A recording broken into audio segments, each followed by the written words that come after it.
तो एक बार रहीमदास जी गोवर्धन में श्रीनाथ जी का दर्शन करने गए। एक तो अल्हड़ भेष में रहते थे, ऊपर से इनके किसी कारण से इनको मंदिर में नहीं घुसने दिया, और जैसे ये मंदिर में घुसने लगे तो लोगों ने इनको धक्का दे दिया। कहां घुसे चले जा रहे हो, यहां पर विजातियों का प्रवेश नहीं है और तुम्हारे जैसों का तो बिल्कुल प्रवेश नहीं है। रहीम जी को इतना क्रोध आया, ठाकुर जी को ही सुनाने लगे बाहर बैठ करके। बोले आप कैसे परमात्मा हो, कैसे स्वामी हो, कैसे भगवान हो? इतनी दूर से मैं चल करके आया और आप मुझे दर्शन नहीं दे रहे हो, लोगों के द्वारा मुझे बाहर करवा रहे हो। इतने क्रोध में आ गए श्री रहीम जी। ठाकुर जी भीतर खड़े खड़े उनको पसीना आने लगा, बाहर खड़े खड़े रहीम जी गुस्सा कर रहे हैं। गुसाई जी भोग लेकर के गए, ठाकुर जी बोले हमको नहीं पाना। ठाकुर जी कुछ और बना के ले आऊं, ठाकुर जी बोले हमको वो भी नहीं पाना। गुसाई जी को लगा ठाकुर जी बहुत नाराज हैं, 56 भोग बनाओ। 56 भोग लेकर के गए, ठाकुर जी बोले बिल्कुल नहीं पाना, हमारा मन नहीं है। स्पष्ट ठाकुर जी बता भी नहीं रहे कि बात क्या है, लेकिन जो जो गुसाई जी प्रस्तुत कर रहे हैं सबके लिए मना करते जा रहे हैं, मुझे नहीं पाना।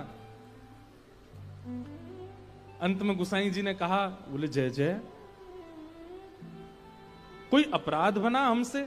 ठाकुर जी मुंह फुला के बैठे हैं, कुछ नहीं बोले। बोले मैं क्यों बताऊं?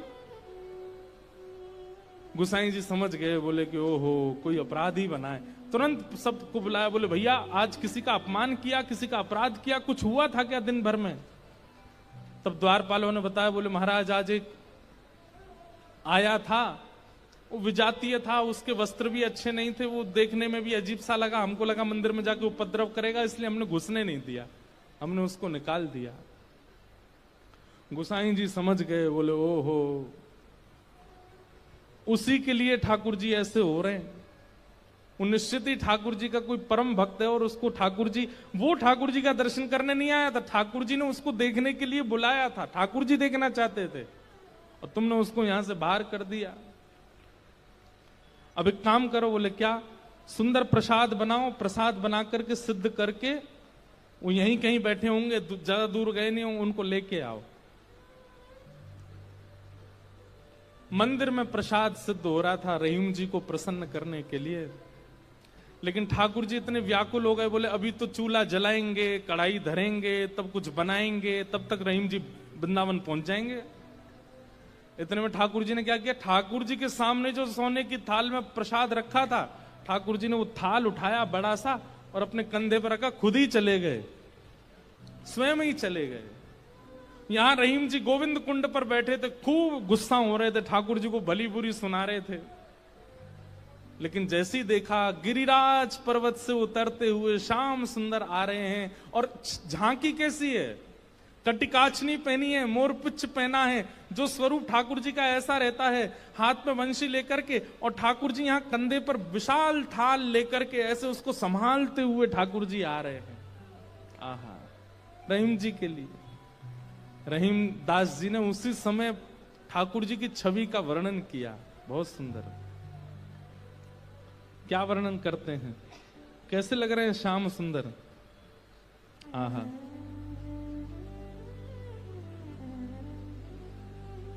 काछे काछिन कलित मुरली कर, पीत पिछोरी साल की, बंक तिलक के सर को कीन्हो, दुति मानो विदुबाल की, ओ छवि आवन मोहन लाल की, छवि आवन मोहन लाल की, छवि आवन मोहन लाल की, छवि आवन मोहन लाल की।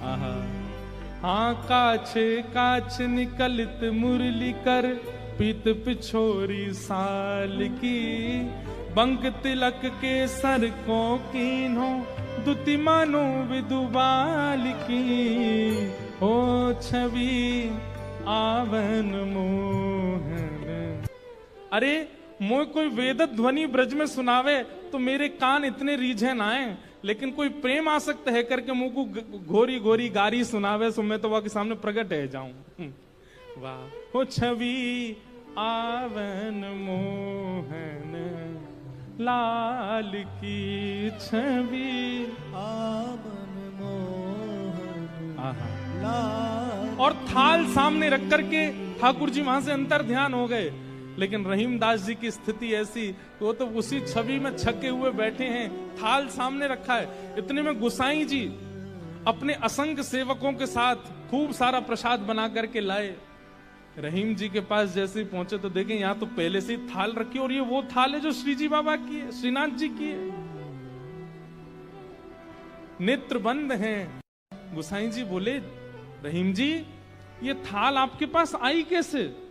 आहा। बिसरत नाही सखी मोमन सो चितवन बैन विशाल की। बैन मतलब बैन कहीं कहीं ये अधर का जो अंतिम छोड़ होता है इसको बैन कहते हैं। ठाकुर जी के ये कैसे बोले, इतने मधुर हैं कि जब ये ठाकुर जी मुस्काते हैं ना तो वो जो अंतिम छोड़ है वो इतना प्रिय लगता है ठाकुर जी के मुखमंडल का कि वो मेरे नेत्रों से जा नहीं रहा है। विसरत नाही सखी मोमन सो चितवन बैन विशाल की।